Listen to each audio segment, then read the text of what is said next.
శ్రీమత్ నమః. దేవుడు లేడు దేవుడు లేడు అంటూ ఉంటారు కదా. ఆ దేవుడు లేడు అనేవారికే భగవంతుడి యొక్క కృప ప్రత్యక్షంగా అనుభవించటం మనం చాలాసార్లు చూసి ఉంటాం కదా.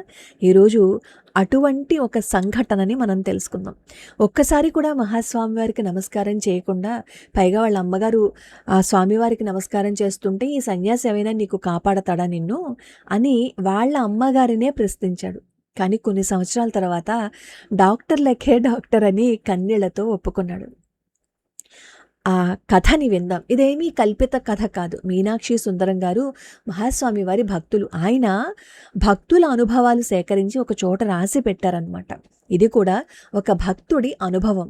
ఒక చిన్న మాట మీకు అనిపించవచ్చు, మనందరికీ తెలుగొచ్చు కదా, మనం తెలుగులో చదువుకుంటాం కదా, ఇలా పొద్దున్నే కథలు చెప్పి పెట్టడం వల్ల ఎపిసోడ్లు వందలాది ఎపిసోడ్లు అయిపోతాయి, ఏదైనా ఒక కొత్త విషయాన్ని రీసెర్చ్ చేసి చెప్పచ్చు కదా అని మీకు అనిపించవచ్చు. ఈరోజు ఒక 10 నిమిషాల్లో వింటున్న కథ కోసం నేను కొన్నిసార్లు 5 గంటలు, కొన్నిసార్లు 5 రోజులు వెతుకుతూ ఉంటా. ఎన్నో వెబ్సైట్లు చూస్తూ ఉంటా, పుస్తకాలు తిరగేస్తాను, వేరు చోట్ల పోల్చి చూస్తా. ఆ తరువాత మాత్రమే మీ ముందుకు తీసుకొస్తా. నేను చెప్తున్నది నా గొప్పతనం కాదు, ఆ మహానుభావుల గొప్పతనం. అందుకే ఆ కథని నా పేరుతో నేను ఎప్పుడూ చెప్పను. ఈ రచయిత రాశారు, ఈ పుస్తకంలో ఉంది, ఈ భక్తుడు తన అనుభవంగా రాశారు అని చెబుతా. అది నా నిజాయితీ. తెలుగొచ్చు కదా, పుస్తకం చదువుకోలేరా అని అడగచ్చు. అవును, చదువుకోవచ్చు. భగవద్గీత కూడా అందరికీ దొరుకుతుంది. కానీ నేను రోజుకో శ్లోకం ఛానల్ పెట్టి భగవద్గీత పద విభజనలో నేర్పిస్తున్నా. అప్పుడు ఎవరూ అడగలేదే, నెట్లో ఉన్నాయి కదండి, మళ్ళీ మీరెందుకు నేర్పిస్తున్నారు అని. లలితా సహస్రనామ స్తోత్రము, విష్ణు సహస్రనామ స్తోత్రము, ఇవన్నీ కూడా చెప్తున్నప్పుడు అప్పుడు ఎవరూ అడగలేదు, ఎందుకండి మీరు నెట్లో ఉన్నవే మళ్ళీ నేర్పిస్తున్నారు అని. రామాయణం అందరికీ వచ్చు, భాగవతం కూడా అందరికీ దొరుకుతుంది. అయితే ఈ రోజుకి వేలాది మంది ప్రవచనాలు వింటున్నారు.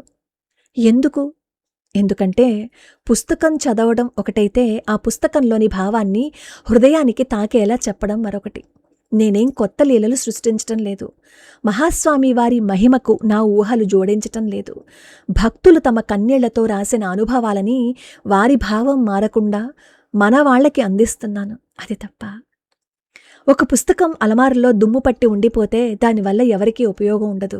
కానీ అదే పుస్తకంలో ఉన్న ఒక లీల ఒక బాధలో ఉన్న మనిషికి ధైర్యం ఇస్తే, ఒక నిరాశలో ఉన్న వ్యక్తికి ఆశను కలిగిస్తే, ఒక యువకుడిని సంస్కారం వైపు నడిపిస్తే అది సేవ కాదంటారా? కాబట్టి చదివి చెబుతున్నావు అని ఎవరైనా అంటే నేను అవమానంగా తీసుకోను. ఎందుకంటే నేను చదువుతున్నది వార్తాపత్రిక కాదు, ఒక మహానుభావుడి జీవితం. నేను చదువుతున్నది కల్పిత కథ కాదు, భక్తుల కన్నీళ్లతో రాసిన అనుభవం. నేను చదువుతున్నది అక్షరాలు కాదు, ఒక తరం నుంచి ఇంకొక తరానికి చేరాల్సిన ఆధ్యాత్మిక సంపద. నా వీడియోస్ విన్న తర్వాత కింద కామెంట్లు పెడుతూ ఉంటారు, ఈ కథ విన్నాక నా మనసు ప్రశాంతంగా ఉందండి, నాకు ధైర్యం వచ్చిందండి, నేను మారానండి అని చెప్తూ ఉంటారు. అలా 10 మందికి ప్రశాంతతనిచ్చే భక్తి మార్గాన్ని చూసి వెటకారం చేయకండి. సైన్స్ మనల్ని చంద్రుడి మీదకి తీసుకువెళ్ళింది, ఇంకా ఎన్నో గ్రహాల మీదకి తీసుకువెళ్ళింది. కానీ ప్రశాంతంగా నిద్రపోయేలా చేసేవి భగవత్ లీలలే. మరి అంతటి అద్భుతమైన విషయాన్ని మనం తెలుసుకునే ముందు ఒక్కసారి మహాస్వామి వారి పాద పద్మాలకి నమస్కారం చేస్తే అప్పుడు వీడియోలోకి వెళ్ళిపోదాం.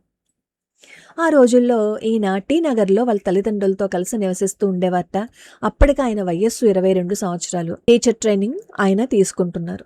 మహాస్వామి వారు ఆ రోజుల్లో తరచుగా ఆ వీధి గుండా వెళ్తూ ఉండేవారట. అంటే వీళ్ళు నివసిస్తున్న ఆ వీధిలో మహాస్వామి వారు వస్తున్నారు అని తెలియగానే వాళ్ళ అమ్మగారు ఏం చేసేవారంటే ఇంటి ముందు చక్కగా ముగ్గు వేసి కర్పూర హారతి సిద్ధం చేసేవారట. మహాస్వామి వారు ఆ ఇంటి ముందుకు వచ్చేసరికి హారతిచ్చి నమస్కారం చేసేవారట. అయితే అప్పట్లో మరి చిన్నవాడు కదా, 22 సంవత్సరాలు కదా, అందుకని చెప్పి ఏమ్మా ఎందుకు ప్రతిరోజు ఆ సన్యాసికేమో నమస్కారం చేస్తున్నావు, దానివల్ల నీకేమైనా ఉపయోగమా, నేనేమైనా కాపాడతాడా, ఇవన్నీ మానేసాయని చెప్పి వాళ్ళ అమ్మగారి మీద కోపంగా అరిచేవారట. వాళ్ళ అమ్మగారు మాత్రం పోరా పో, నీకేం తెలియదు అని చెప్పి లోపలికి వెళ్ళిపోయారట. సరే, ఆయనకు ఉద్యోగం వచ్చేసింది. ఉద్యోగం వచ్చిన తర్వాత ఆయన జీవితాన్ని కుదిపేసిన సంఘటన, వాళ్ళ అమ్మగారికి ఆరోగ్యం బాగుండలేదు. ఒక్కసారిగా రక్తపోటు బాగా ఎక్కువైపోయింది. రోజు రోజుకి పరిస్థితి విషమించసాగిందట. హాస్పిటల్‌లో చేర్చారు. డాక్టర్లేమో చికిత్స చేస్తున్నారు. కానీ ఆయన మనసులో భయం మాత్రం తగ్గటం లేదు. రాత్రింబవళ్ళు ఆయన ఒక్కరు ఏడిచేవారట. ఆ రోజుల్లోనే ఆయన మైలాపూర్‌లో కళ్యాణి హోటల్ యజమాని మణి అయ్యర్ గారి పిల్లలకి ట్యూషన్ చెప్పేవారట. ఆ కుటుంబానికి అంటే మణి అయ్యర్ గారి కుటుంబానికి మహాస్వామి వారంటే ప్రాణం. ఎవరికి ప్రాణం ఉండదు చెప్పండి ఆయనంటే. ఆయన్ని చూస్తేనే చాలు కళ్ళల్లో నుంచి నీళ్ళొస్తాయి, ఆనంద బాష్పాలొస్తాయి స్వామి అంటూ. ఇంక మనం ఏం అడగం తెలుసా, అలా పాదాలు పట్టేసుకుంటాం. వాళ్ళ ఇంట్లో మహాస్వామి వారి ఫోటో ఒకటి, దాని ముందు ఎప్పుడూ ఒక దీపం వెలుగుతూ ఉంటుందన్నమాట. కానీ ఎందుకో మహాస్వామి వారి ఫోటోని చూస్తే ఈ శ్రీరామ్ గారికి అసహనం వచ్చేసేదట. వెంటనే వెళ్ళి పూజా గది తలుపులు మూసేసేవారట. అంటే మహాస్వామి వారిని చూడ్డం కూడా ఆయనకి ఎందుకో ఇష్టం ఉండేది కాదు. ఒకరోజు పిల్లలకి పాఠం చెప్తుండగానే ఆయన కళ్ళల్లో నీళ్లు తిరుగుతున్నాయి. మణయ్యర్ గారు దాన్ని చూశారట. ఏంటండి మీ కళ్ళు ఎందుకు అంత ఎర్రగా ఉన్నాయి అంటే, ఈయనేమో కన్నీళ్లు తుడుచుకుంటూ మా అమ్మ ఆసుపత్రిలో ఉంది, ఆరోగ్యం బాలేదు, అదే నా బాధ అన్నట్ట. వెంటనే మణయ్యర్ గారు చిరునవ్వు నవ్వి, బాధపడకండి, నేను మిమ్మల్ని ఒక పెద్ద డాక్టర్ దగ్గరకు తీసుకువెళ్తాను అన్నట్ట. అంతే. వెంటనే ఆ శ్రీరామ్ గారి మనసులో ఆశ మొదలైంది. ఎక్కడ ఉన్నారా డాక్టర్? ఇప్పుడే వెళ్దాం, ఇప్పుడే వెళ్దాం, మా అమ్మని వెంటనే తీసుకుని వస్తాను అని చెప్పి ఆయన ఆరాట పడిపోతున్నారు. అది చూసి మణయ్యర్ గారు నవ్వుతూ, మీ అమ్మగారు రావాల్సిన అవసరం లేదు, మీరొక్కరు వస్తే చాలు అన్నట్ట. వెంటనే ఈయన ఆశ్చర్యపోయారట. అదేంటి, జబ్బు మా అమ్మకి కదా, నేను వెళ్తే ఎలా బాగవుతుంది అని. అప్పుడు మణయ్యర్ గారు నెమ్మదిగా చెప్పారు, ఆ పెద్ద డాక్టర్ నిన్నొకసారి చూస్తే మీ అమ్మగారి ఆరోగ్యం బాగుపడుతుంది అన్నారు. సరే, ఆ మాట విన్న ఈయన, అసలు డాక్టర్ ఎవరో కూడా నాకు తెలియదు, సరే ఈయన చెప్తున్నారు కదా అని మణయ్యర్ గారితో పాటు కాంచీపురం వెళ్ళడానికి ఒప్పుకున్నారు. ఆ సంఘటన ఆయన జీవితాన్ని మార్చేసింది అని చెప్పచ్చు. మరుసటి రోజు ఉదయమేమో మణి అయ్యర్ గారు, అలాగే ఈయన స్నేహితుడు వెంకటరామన్ గారు ముగ్గురు కలిసి కాంచీపురానికి వెళ్లారు. ఈయన మనసులో ఒకటే ఆలోచన, అంత పెద్ద డాక్టర్ ఎవరు, నిజంగానే మా అమ్మను బాగు చేయగలుగుతాడా అని ఆలోచిస్తున్నారు. కానీ ఆయన ఊహించిన విషయం ఏంటంటే, ఆ పెద్ద డాక్టర్ నిజానికి డాక్టర్ కాదు, అంతకు మించి. కాంచీపురం చేరుకున్నారు. మణయ్యర్ గారు ఈయన్నేమో సర్వతీర్థం దగ్గరకు తీసుకువెళ్ళి, ముందు స్నానం చేయండి అన్నారు.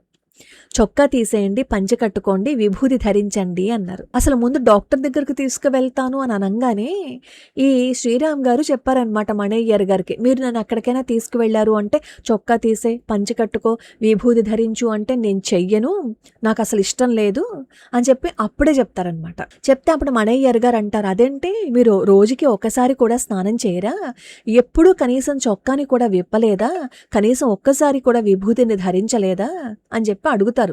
ఆ డాక్టర్ దగ్గరికి తీసుకువెళ్తాను అన్నప్పుడే ఈ సంభాషణ అంతా జరుగుతుంది.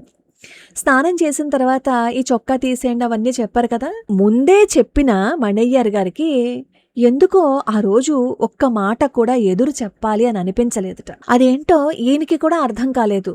ఆయన మనసులో ఏదో మార్పు వస్తుంది, అది మాత్రం అర్థమైందట శ్రీరామ్ గారికి.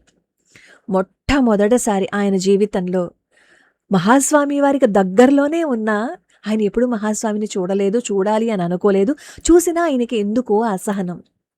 కాంచీపురం శ్రీమఠం గుమ్మం దగ్గరికి వచ్చారు. ఇలా లోపలికి అడుగుపెట్టారు. ఆయన శరీరం అంతా ఒక విచిత్రమైన అనుభూతికి లోనైందిట. ఎవరో విద్యుత్ ప్రవాహం పంపించినట్లుగా ఒళ్ళంతా జలధరించిపోయిందిట. అసలు అది ఏంటి అనేది ఆయనకే అర్థం కాలేదు. లోపలికి వెళ్లారు. ఆ హాల్లో బియ్యం బస్తాని ఆనుకుని అత్యంత సాధారణంగా మహాస్వామి వారు కూర్చుని ఉన్నారు. ఆయన ఎవరండి, ఆయన మహాస్వామి వారు. అసలు ఆయన గురించి తలుచుకుంటేనే నా కళ్ళలో నుంచి ఆనంద బాష్పాలు వచ్చేస్తూ ఉంటాయి. ఆయన చుట్టూ పండ్ల తట్టలు, పూలమాలలు అవన్నీ ఉన్నాయి. స్వామివారిని దర్శించుకోవడం కోసం పెద్ద క్యూ లైన్ కూడా ఉందన్నమాట. ఆ క్యూ లైన్లో వీళ్ళు కూడా నుంచున్నారు. ఈ శ్రీరామ్ గారి చేతిలో కూడా ఒక వెదురు తట్ట ఉంది. దానిలో కొన్ని పళ్ళు, కొన్ని కూరగాయలు ఉన్నాయి. మహాస్వామి వారు ఈయన వైపు చూశారట. ఆ క్షణంలో ఎందుకో ఈయన కళ్ళల్లో నుంచి కన్నీళ్లు ఆగకుండా అలా ధారాపాతంగా కారడం మొదలుపెట్టేసింది. అసలు ఏడవాలి అని అనుకోలేదు, కానీ కన్నీళ్లు ఆగలేదు. ఎందుకు ఏడుస్తున్నారో కూడా ఆయనకి తెలియదు. అప్పుడే మహాస్వామి వారు శ్రీరామ్ గారి వైపు నేరుగా చూశారు. ఆ చూపు ఆయన హృదయాన్ని తాకింది. వెంటనే మహాస్వామి వారు చెయ్యి పైకెత్తి రా అని సైగ చేశారట. మెల్లగా ముందుకు నడిచారట శ్రీరామ్ గారు. చేతిలోని తట్టను స్వామివారి ముందు ఉంచి తెలియకుండానే ఆయనకి సాష్టాంగ నమస్కారం చేశారు. మహాపెరియవ ఆయన్ని చూసి, నువ్వు అష్టసహస్రం వాడివా అని అడిగారట. అని అడిగి, కారుకుడిలోని శేషాద్రి కుంజు నీకేమవుతారు అని అడిగితే ఆశ్చర్యపోయారట శ్రీరామ్ గారు. వాళ్ళు మా అత్తగారి బంధువులు అని చెప్పారట. మహాస్వామి వారు మళ్ళీ, మీ తాత తంజావూరు రాజభవనంలో రిసీవర్గా పనిచేశారా అని చెప్పడిగితే ఈసారి ఆయన ఆశ్చర్యపోయారు శ్రీరామ్ గారు. కుటుంబ చరిత్ర, బంధువులు ఇవన్నీ ఆయనకి ఎలా తెలుసు? నేను ఎప్పుడు ఈ మహాస్వామి వారిని కలుసుకోలేదే, చూడలేదే, నా గురించి చెప్పలేదే. చెప్పకపోయినా తెలుసుకున్నవాడే కదా భగవంతుడంటే. మరి మహాస్వామి వారు భగవంతుడే కదా, ఆయనకి చెప్పాలా? కొంచెంసేపు మౌనం. తర్వాత మహాస్వామి వారు శ్రీరామ్ గారిని చూస్తూ అడిగారు, మీ అమ్మను ఆసుపత్రిలో చేర్చావు కదా, ఇప్పుడు ఎలా ఉంది అని. ఆ మాట విన్న క్షణంలో ఆయన గుండె ఒక్కసారిగా ఆగిపోయినట్లయింది. ఆయన అక్కడికి ఎందుకు వచ్చారో, ఆయనని ఏ విషయం అడగాలి అని అనుకున్నారో అసలు శ్రీరామ్ గారు ఒక్క మాట కూడా చెప్పలేదు. మణి అయ్యర్ గారు కూడా చెప్పలేదు. కానీ ఆయనే ముందుగా మీ అమ్మ ఆసుపత్రిలో ఉంది కదూ అని అడిగారు. శ్రీరామ్ గారు నోటి నుంచి ఒక్క మాట కూడా రాలేదట. అలా నిలబడి ఏడుస్తూనే ఉన్నారు. అప్పుడు మహాస్వామి వారు అత్యంత ప్రశాంతంగా, అత్యంత ప్రేమగా, చింతించుకు, నీ అమ్మ బాగుపడుతుంది, ఇంటికి క్షేమంగా తిరిగి వస్తుంది అని చెప్పి ప్రసాదం ఆయన చేతుల్లో పెట్టారట. దీన్ని మీ అమ్మకి ఇవ్వు, ఆమె బాగై ఇంటికి తిరిగి వెళ్తుంది అని మహాస్వామి వారు చెప్పారు. ఆ మాటలు ఆయన చెవుల్లో మారు మోగుతూనే ఉన్నాయి. ఆ మాటల్లో ఆజ్ఞ ఉంది. ఆయన చూపుల్లో అపారమైన కరుణ ఉంది. ఆయన చిరునవ్వులో భయాన్ని తొలగించే శక్తి ఉంది. ఇది నిజమండి. మహాస్వామి వారి పాదాలు పట్టుకుంటే ఎటువంటి భయమైనా కరిగిపోతుంది, తొలగిపోతుంది. సరే, మణి అయ్యర్ గారు, శ్రీరామ్ గారు, వెంకట్రామన్ గారు తిరిగి మళ్ళీ చెన్నైకి వచ్చేశారు. కాంచీపురం వెళ్లే ముందు ఉన్న ఆయనకి, మళ్ళీ తిరిగి వస్తున్న ఆయనకి చాలా తేడా ఉంది. ఇద్దరు ఒకరు కాదు అని ఆయనకే అనిపించిందట. ఇప్పుడు ఆయనకి గుర్తుకొచ్చింది, కొన్ని సంవత్సరాల క్రితం ఈ సన్యాసికి నమస్కారం చేస్తే ఏం లాభం అని మా అమ్మను ప్రశ్నించాను. కానీ అదే నేను ఆయన ముందు నిలబడి ఎందుకు ఏడ్చానో కూడా తెలియకుండా కన్నీళ్లతో తడిసిపోయాను అని అనుకున్నారు. చెన్నై ఆసుపత్రికి చేరుకున్నారు. నేరుగా ఆసుపత్రికి వెళ్లారు. మహాపెరియవి ఇచ్చిన ప్రసాదాన్ని భక్తితో వాళ్ళ అమ్మగారికి ఇచ్చారట. అమ్మని చూసి, అమ్మా, మహాస్వామి వారి ఆశీర్వాదం తీసుకున్నాను అని అన్నారు. డాక్టర్లు చికిత్స కొనసాగిస్తున్నారు. ఆశతో ఎదురు చూస్తున్నారట. ఒకరోజు డాక్టర్ గారు నవ్వుతూ, ఇప్పుడు ప్రమాదం లేదు, మీ అమ్మ కోలుకుంటున్నారు అని చెప్పారట. కొద్ది రోజుల తర్వాత వాళ్ళ అమ్మగారు క్షేమంగా ఆసుపత్రి నుంచి ఇంటికి వచ్చేశారు. ఆ రోజు ఆయన మనసులో ఒకటే మాట వినిపించింది, మణి అయ్యర్ చెప్పింది నిజమే. ఆయన నిజంగానే డాక్టర్లకే డాక్టర్. నా తల్లి ప్రాణాన్ని కాపాడింది మహాస్వామి వారే. నిజంగా హృదయపూర్వకంగా నేను నమ్ముతున్నాను ఆయన్ని. ఆయన డాక్టర్లకే డాక్టర్ అని అనుకున్నారు. అంతేకాదు, ఆయన అప్పటి వరకు పెంచుకున్న అజ్ఞానాన్ని కూడా మహాస్వామి వారే తొలగించారు అని అనిపించింది. ఇంతకాలం ఆయన ఒక సాధారణ సన్యాసి మాత్రమే అనుకున్నారు ఏ శ్రీరామ్ గారు. కానీ అక్కడికి వెళ్ళి ఆయన దర్శించిన తర్వాత ఏమనిపించింది? ఆయన దర్శించింది ఒక మహాజ్ఞానిని, ఒక కరుణామూర్తిని. ఒకప్పుడు ఈయన నిన్ను కాపాడతాడా అని మా అమ్మని అడిగాను, కానీ ఈరోజు మా అమ్మను కాపాడింది ఆయనే అని ప్రపంచం ముందు చెప్పగలుగుతున్నాను. ఆయన ఆ అనుభవంలో చివరన రాశారు, నా మనసులో ఉన్న అజ్ఞానాన్ని పారద్రోలిన ఆ మహానుభావుడికి ఈ రోజుకి నేను హృదయపూర్వకంగా నమస్కరిస్తూనే ఉన్నాను. ఆయన చెప్పినట్లే మా తల్లి క్షేమంగా ఇంటికి తిరిగి వచ్చేసింది. నా తల్లి ప్రాణాలని కాపాడిన ఆయన ఎప్పటికీ నా కుటుంబాన్ని కాపాడుతూనే ఉన్నారు అని ఆయన చివర్లో రాసుకున్నారు. అహంకారం భక్తిని దూరం చేస్తుంది. బాధ మనిషిని భగవంతుడి దగ్గరికి తీసుకువెళ్తుంది.